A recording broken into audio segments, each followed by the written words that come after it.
And love can only be expressed in one way. Feelings. Feelings. Nothing more than feelings. Trying to forget my feelings of love. Meron ba kayong sinulat na MLDific na hindi na nag-materialize pero nasa isip nyo? Babagal-bagalan ko kasi medyo nakapwesto sila, di ba? So that they know the value and the hirap of an actor. Kung bakit kailangan manahimik kayo at irespeto nyo kami. Oh, yun ang takot mo, no, tita? Oo naman lahat. Kahit ano na lang ang ginagawa. Tsaka minsan nakakabobo rin. Pero yung kortesiya o respeto, Tita Tessie, mula sa mga younger stars. Napakahirap naman ng tanong mo. Katulad ni John Arcilla, of course, mas bata siya sa akin. Kakainin sila.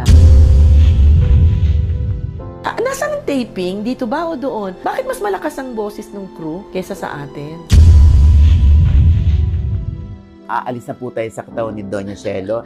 Please. Is it wrong? Akala nyo, okay yun eh, no? Pero nadi-disrespect ako. Kayo kaya dito? Dito ka, subukan mo lang. Malinis na ba? Walang aalingasaw, ha? Hindi ko talaga kayo mapagkakatiwalaan sa kahit ano. Hindi ba ikaw ang nagnakaw ng relo ni Feliz? Hindi. Eh bakit napunta sa bulsa mo? Ano yun, may paa? Naglakad! Feliz! Are you intimidating me? Remember, if you bring the family down, you will also go down! Carlos, anong sinasabi mo? Walang bobong fiero! Leona, hindi ko akalain. Pumatol ka sa kapwa mo babae? And I thought you were perfect for Carlos. You are such a disgrace to our family. Carlos, napahiya tayo. Ang ganda ng mga suot natin. Bakit niyo pinabayaang mapahiya tayo? Family of the Year Award pa naman yun! Sandali po, sandali. Doña Shelo? Sino ba? Sino ka? Ay, Ako po, OG. wala po kayo sa Dirty Linen. Nandito po kayo sa art exhibit. Art exhibit pala to. Ang ganda ng papel. Palakpakan. Magkano to? Ha? Bibiling ko to. Magkano ito? Nagugustuhan ko mga paintings. Bakit hindi na kita nakikita sa sabungan? Huwag mo ipagkaila. Sabungero ka dati. Ay, pasensya na po. Kasi namatay po yung manok ko. Naitinola ko na po. Sandali. Wala kaming kinalaman. Mga missing sabungeros. Please, tigilan nyo kami. Ay, sandali. Doña Shelo? O, sige. Aalis na po tayo sa katawan ni Doña Shelo. Please, Sige. gusto naming makilala Miss Tessie Tomas. Thank you. Thank you. I'm so happy. Hindi nga ako makaalis kasi yung kulay ng buhok ko, hindi ko pa mapabago. Ay, talaga? Kaya lahat ng tao, Doña Shelo, Doña Shelo. Oo. Parang pinakasikat na panahon ngayon si Tessie Tomas because of her portrayal of Doña Shelo sa Dirty Sobra. Linen, no? Oo. Sobra. Hindi ko rin inakalat. Hindi rin namin inakalat ang buong cast, pati siguro Dreamscape, tsaka yung mga direktor, na sobrang maghihit ng Dirty Linen. Pero mo nag-trending at tsaka nag 1 billion views in 4 weeks. Wow. Diba? Ano po reaction ng mga tao pag nakikita kayo sa mall, saan Ayun, man? natataranta ko kasi nga, Doña Shelo, Doña Shelo, Doña Shelo. Lahat. Saka tapos, yung sa Boracay nagpunta kami, biglang may isang, siyempre, Bisaya siya, no? So, ay, Doña Shelo, ikaw pala yan. Lagi ko nanonood ng Dirty Linen, Dirty Linen. Oo nga, sabi ko. Nagaganda ka ba sa Dirty Linen? Sige, ginaya ko na lang. Yun naman, Dirty Kitchen. Dirty Kitchen ba? Hindi rin naman. Lalo na nung bago. Siyempre, English eh. Hanggang naging Dirty Linen na. So, wala ho bang humampas ng payong sa inyo, na nagalit sa inyo? Alam mo, maganda nga. Kasi siguro, I don't mean to brag about it. Malakas yung pagka-pleasant ko sa Tessie ng tahanan. Maski dun sa mga tweet, nakakamuhi si Doña Shelo. Pero alam ko mabait si Tessie Tomas. Diba? Nangyayari sa ibang kontrabida yun. Yung talagang na-assault sila. Kasi siguro, palaging kontrabida yung kanilang ginagampanan. Although sasabihin nila, maski si Mates El Viejo, nainis ako talaga sa'yo doon. Buti na lang kilala kita. Yung na-establish yung mabait na Tessie Tomas, Ganun, ang laging naaalala ng mga tao. Yes. So, pero at the same time, it doesn't mean na hindi ka effective, di ba? Kasi you suspend reality when you're watching it. Talagang hindi mo nakikita si Tessie Tomas, which is really, maski tanungin natin si Meryl ngayon, ang finest moment ng isang artista ay kung hindi nila nakikita yung toong artista, hindi mo nakikita si Tessie Tomas, nakita mo si Doña Shelo. Kasi talagang, ito, malaking usapin to eh. Kaya kita nga naka-stuck pa ako hanggang ngayon. Grabe, kasi, no? oo. Kasi nung una, paano ang gusto wig. Eh, sabi ko, alam mo, anti-wig ako eh. Kasi dami kong nakikitang pelikula, di ko nasasabihin kung ano-ano na ang pangit talaga. Mabuti ko isang beses mo gagamitin. Pero kung continuing character, tapos i-close up ka, kasi mas mahirap din ang wig. In, out, di ba? You wear it out. So, wag na. Sabi ko, kulayin na lang natin. Ganun ba? Oo, basta Jing Moniz, kasi nakulayan na rin naman ng buhok ko. Baka kasi malagas, anuhin mo kami. I-demanda mo kami. Kasi diba, nang nangyari yata sa ibang artista. Hindi sagot ko kayo dyan. Basta pumunta tayo kay Jing Moniz, tanungin natin. So that's it. 10 hours to ginawa. 2 sessions. Ngayon, ang tanong, saan ako papunta? Kasi Doña Shell, hintay mo yung next role mo. Kasi hindi ko pwedeng kulayan basta-basta. Masyado nang masisira ang buhok ko. Paano po natuntun si Tessie Tomas para gampanan si Doña Shelo? Nakatira na po kayo sa UK. Sa Isle of Man, Ang alam ko, handpicked ako ni Deo and Rinal. Sabi niya, only Tessie Tomas can play that role. So, we should approach her. So, siyempre, naano naman ako. Tapos, nung tumawag yung manager ko, sabi niya, you are chosen by Deo and Rinal, no less to play the matriarch in the biggest soap opera ever to be produced. Di mo nabitawan ko yung telepono. Set up ka ba naman ng gano'n? In the biggest teleserye ever to be produced by Dreamscape. So, paano niyo po kinausap si Daddy Rog? Si Sir Rogers. Ano naman yun eh, mahal na niya ako. Alam din niya na gusto ko pa talaga mag-acting. Tsaka napakalaking sakripisyo ngayon na nakatira kami doon. Siyempre, quiet village life doon. Wala naman akong career doon. May mga friends, of course.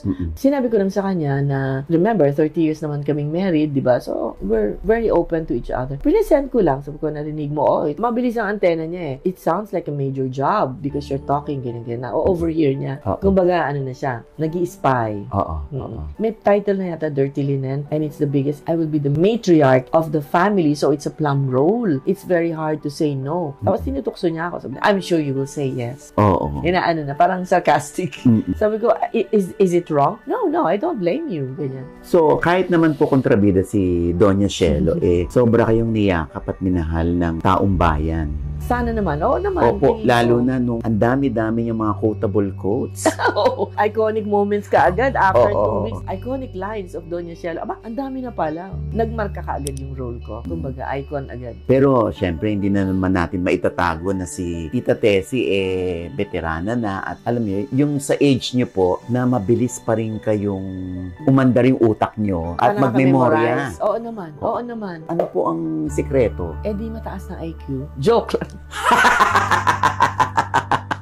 Actually, bumibilib ako dun sa mga gano'n na may edad na, pero ang talas ng memorya. Kasi nga, binigyan ka din ni Lord ng mas active na brain cell siguro, di ba? Siguro ang advantage ko, nasanay akong mag-memorize dahil nag-stand-up comedy ako. Remember, monologues? Yung Meldita, 2 oras yun eh. Oo nga. Oras, area ko yun. Sinulat kong karamihan, but still, when you're memorizing, it's different, di ba? So, meron akong discipline for memorization, and that is, yung mga keywords, hindi mo kakalimutan.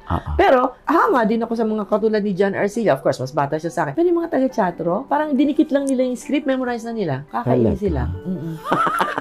Kasi nga, sa chatro, mabilis sila mag-memorize talaga. I think when the time comes, God forbid, na hindi na ako naka-memorize, hindi na ako tatanggap ng role. Sa catering na lang ako. Tatanggap na lang kayo ng catering services? Hindi, sa catering na lang ako department ng taping.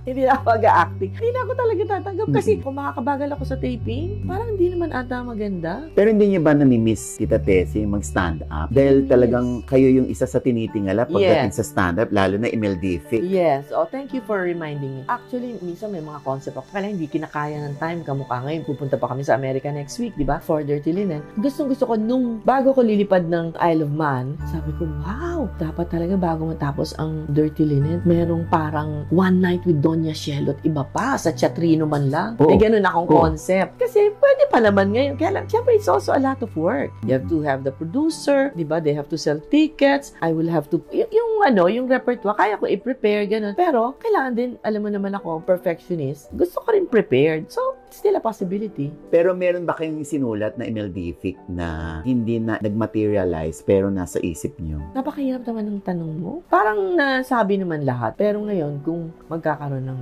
existing, eto ngayon yung aking take. Babagal-bagalan ko kasi medyo nakapwesto sila, di ba? Parang kung si Imeldific ngayon magsasalita, yung parang, ay, salamat. Naging presidente din si BBM. Ang tagal naming pinangarap ito. Bueno.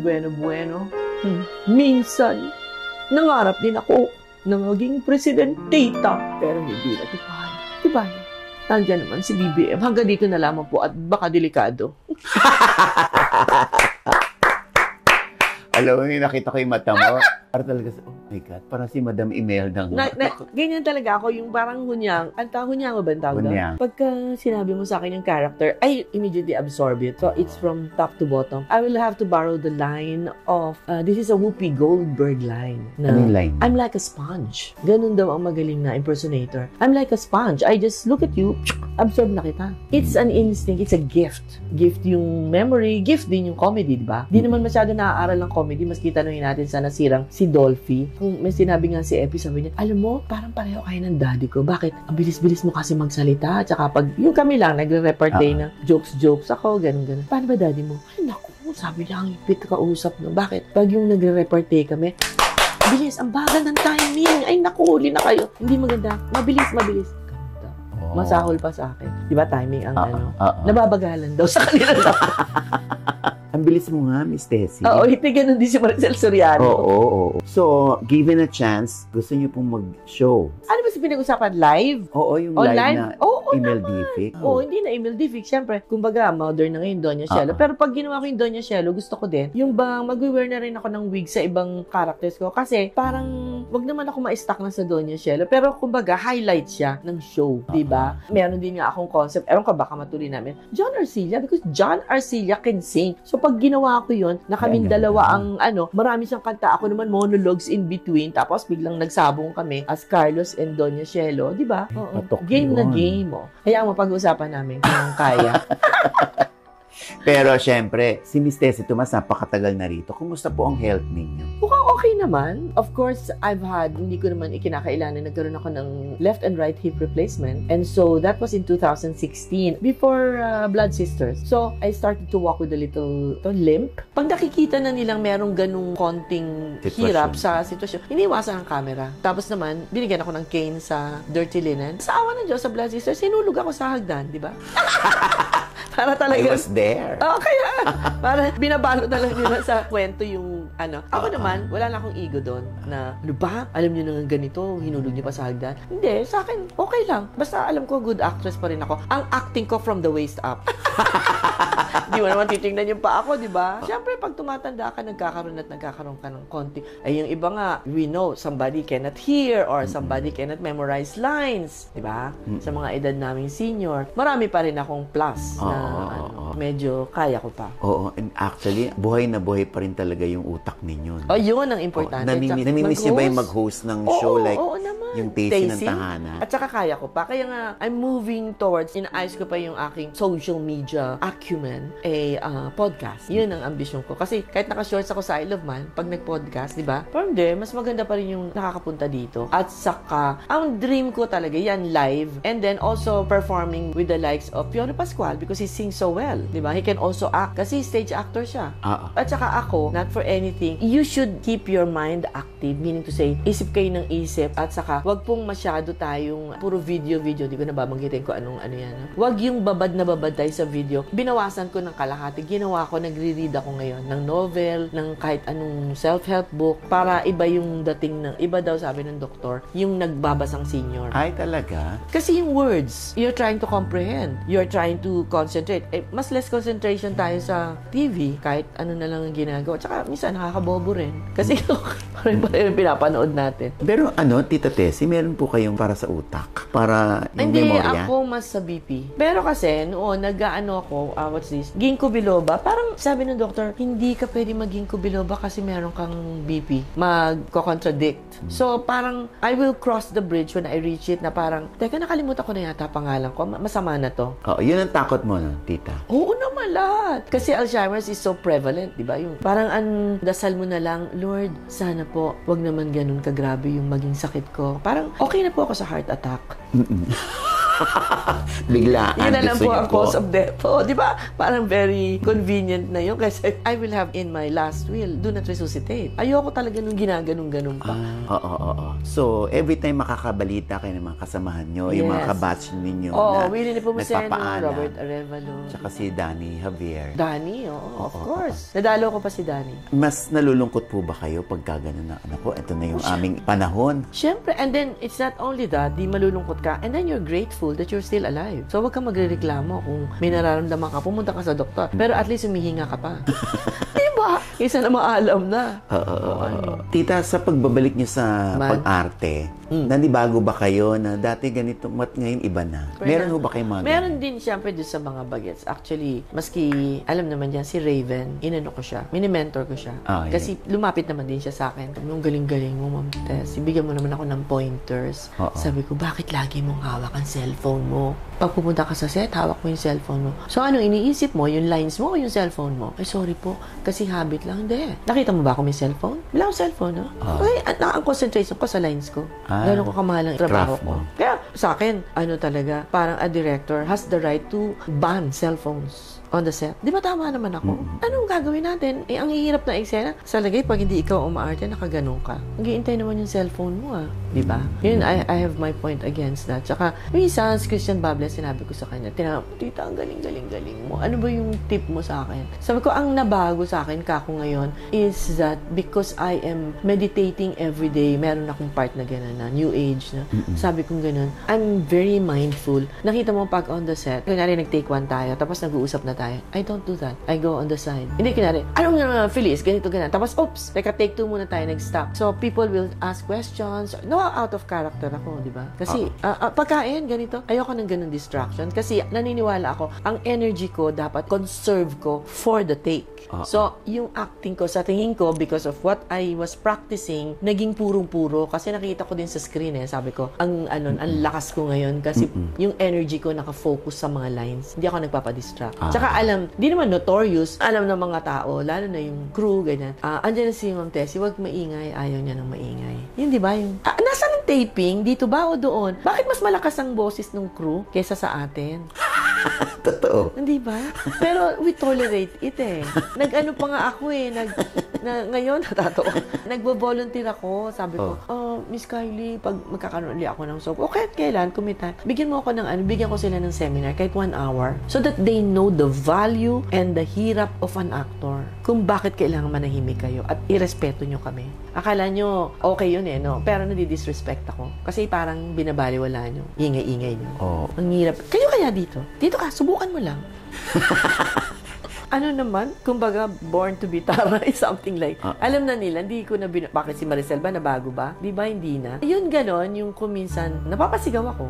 Ang ingay, pwede kayang quiet. Konti respeto sa aktor, napapaganon ako. Kasi sabi siguro, bakit naman ganon? Ang heavy naman nung sinabi. Kasi hindi naman nila alam yung pinagagalingan mo. Pero pag sabihin ko sa director, paki-explain naman kung alin sinasabi ko. Kaya I made it a point kila Kylie. So, magvo-volunteer naman ako, maski i-gather lang natin sila. Makakatulong. Oo, di ba? Makakatulong na because they're not aware. And to top it all, sorry it's the men who are more talkative than the women. Hindi ko alam kung ano pinag-uusapan nila. Pero yung kortesiya o respeto, Tita Tessie, mula sa mga younger stars. Pagdating sa pakikisalamuha o pakikipag-kapwa-tao sa mga veterans, meron ho ba kayong napansin? Actually, hindi sila masyado lumalapit sa amin. Parang ganun, Pero ako, sobrang respeto ko kay Francine. Naging favorite ko sila, tsaka si Seth. Kasi nag-vlog ako about them. So, naintindihan ko yung kanilang buhay na, di ba, si Seth, nag-alaga ng tatay na na-stroke. Dad, hayaan mo, magka-artista ako ipagmamalaki mo. Ganda ng mga words niya, no?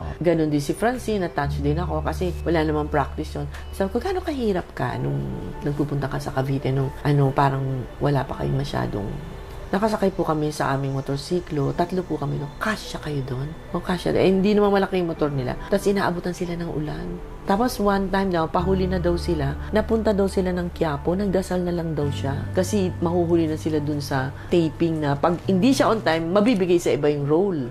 But that's the humility, no? The humility to go back. Balikan mo yung pinanggalingan mo. Huwag mong kakalimutan. Kaya sinabi ko rin sa kanila, huwag kayong makakalimot ng pinanggalingan nyo. Tsaka huwag kayong magpapadala sa yabang. Because fame is so impermanent. Nothing is permanent here. Sikat ka ngayon, bukas makalawa, wala ka na. Pwedeng ganun. Nobody stays on top forever. Ginagano ko sila. Kayo ba, may nakikita na kayo, Tita Tessie, na, this is the future Tessie Tomas? Mukhang yung taga-catering nga. Ang layo. Hindi, siguro more of ang saludo talaga din ako. Apart from Angel, if you saw Angel, sobrang galing na din sa mga iyakan. No? Pero yung craft ni Miss Janice de Belen, so I call her the Miss Janice de Belen. Yun ang gusto ko kasi, di ba? Kasi season, mas naunang artista yan sa akin. Di ba? Ino-observe ko kasi yung technique mo eh. Although we're both actors workshop, like for instance, nakita mo yung kislap ng mata niya nung sinabi ni Carlos na, Mama, sa Kim, ginawa niya akong gag.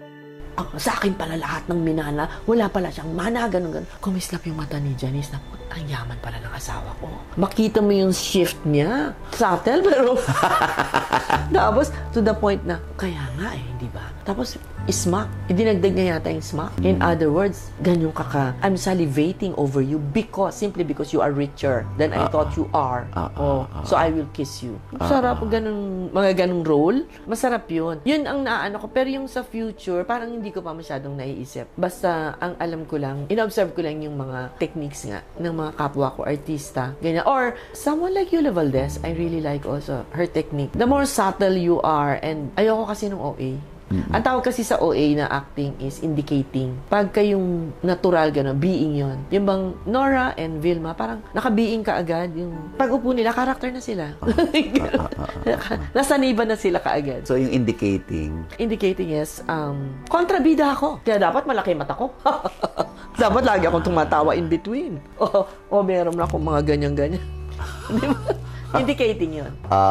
Okay. How I wish din na, well, alam ng director yun na, meron akong mga moments na, nagkikreate din ako eh. Minsan, yung parang, Precious, hindi ba siya ang hiningi ko? Binigyan mo ako ng 3-in-1? Gusto mo itapon ko sa mukha mo to? O something? Kasi, masyado matamis to eh. Alam mo nang mataas ang sugar level ko eh. Anyway, ano palagay mo, Precious? Ito bang ginagalaw ni Mila? Payag ka? Di ba? I mean, it's a banter. It started with something light. Wala akong light moment. Laging ganyan. Kasi nga, siguro wala ng time. No? But gusto ko sana nalaro ko ng ganyan. Yan ang gagawin ko pag natuloy ako sa teatrino. Kakaroon ng mga ganyan. Ayan. Hindi ba? Tama. Precious, nakapanty pa ako. Bakit pumasok ka? Hindi pwede mangyari yan, di ba? Sinabi ko ba sa'yo? Wala pa akong bra. Nakita mo, nandito ka na? Alam mo, masaya si Tita Tessie, pero kailan ba huling umiyak si Tita Tessie? Sa pagkamatay siguro ng nanay ko. Tsaka ito lang, naiyakan ko siyempre si Willie Nepomuceno. Kasi good friend ko yan eh. Hindi ko na nakita. Kasi pag nakasa overseas ka, kadadating ko lang, 3 days after he died. So, nung kinakausap ko siya na lang, sabi ko, inintay mo lang ba ako? Tapos namatay ka na. Hindi na kita natawagan. Parang ganun. Nasisenti ka, di ba? Hindi mo pa rin pwedeng iwan talagang Pilipinas. Hindi. Tsaka, pag sinabi ko, dito ako mamamatay, talagang ayoko. May sakit na ako, dito na ako. Ayoko na. Di ba? Siyempre, bansa mo pa rin to. Ewan ko yung feeling ng mga OFWs, pero nararamdaman ko rin yung lungkot nila eh. Di ba? Lalo na doon, siyempre, barkada ko doon, mga nurses and caregivers lang. Hindi ka makakapili. Sabi nga ng friend ko, ganun ba? Wala kang sosyal na kaibigan dyan. Sabi ko, mamimili ka pa? Sabi ko, yung bus driver ang kausap ko. Alam mo, maliit lang na town ito. At saka lahat ng Pilipino doon, yun lang ang trabaho. Life is what you make it. You just become friends with them. Okay naman ako. Okay naman. Pero kayo ng anak mo, madalas naman kayo magkita ni Robin. Hindi rin. Pero nagtatawagan every week or twice a week, ganyan. Tsaka buti na nga modern technology, di ba? Video call. Pero parang through the years, nasanay na. It's just a mature kind of love. Naalala ko tuloy si June Encarnacion. Sabi niya, isa-isa yung anak mo eh. Pinabayaan mo pang sa Amerika mag-aral. Sabi niya, hindi mo ba namimiss? Namimiss ko, but then yun ang gusto nila eh, di ba? Kung hinold back mo yan, magre-rebelde pa. I-resent ka pa, di. Tsaka makita mo yung upward mobility niya. Kumusta na si Robin ang buhay niya? Ang buhay ni Robin, for a fact, is pinag-usapan kami pero nadala namin. Nag-same-sex marriage si Robin. Di ba? Pinagkaguluhan kami. Sabi ko, wala tayong magagawa. Talagang yan ang decision mo. Ang mga tao hindi yan matanggap. But he's married to John Cocharella, a very respectable American corporate lawyer in a bank. So, tsaka American citizen na siya. They share a home. At saka, maganda naman yung samahan nila. Pareho pang maganda mga trabaho nila. So, hindi lang ako magkakaapo. Mga ganun-ganun lang. Yan lang ba ang kulang kay Miss Tessie Tomas? Apo? Meron apo kay Lucy tsaka kay Alice Pulin. Doon sa mga stepdaughters ko. 4 din yung mga anak nila. Tsaka maganda din yung yung samahan namin kasi sila, they treat me like their friend, not their mother, as friends. So, pag may sakit ako, nagte-text din sila. Pag birthday ko, nagpapadala sila ng flowers or cards. Nakakatuwa rin. Tita Tessie, ano po yung na-realize nyo sa pag-artista? Na dapat meron ang mga artista ngayon o yung mga bagong artista? Siguro yung tinatanong lagi longevity. Tinatanong, what is the secret to your longevity? Ganyan. Anong secret? Well, tingin ko lang, it's really a devotion to your craft. Kailangan talaga passionate ka dun sa trabaho mo. Alagaan mo. Yung very basic, di ba? Come on time. Memorize your lines. Do not bring your cellphone on the set, di ba? Huwag kang mag-abuso ng pag-inom o pag-smoke para maganda yung complexion mo. At alam mo, ang alcoholism can cause memory loss. Ang katanyagan ay hindi forever. Ang katanyagan ay aabuti ng ilang taon. Kaya hindi dapat pumasok sa ulo mo yon. Stay humble, stay grounded, and above it all, always thank Him. Dahil ang talent mo hindi nanggaling sa'yo, nanggaling sa Kanya. Siya ang dapat mong pasalamatan at gawin mo lang na lumago pa yung talent mo through your devotion to your craft. Naintindihan nyo? Malinis na ba? Walang aalingasaw, ha?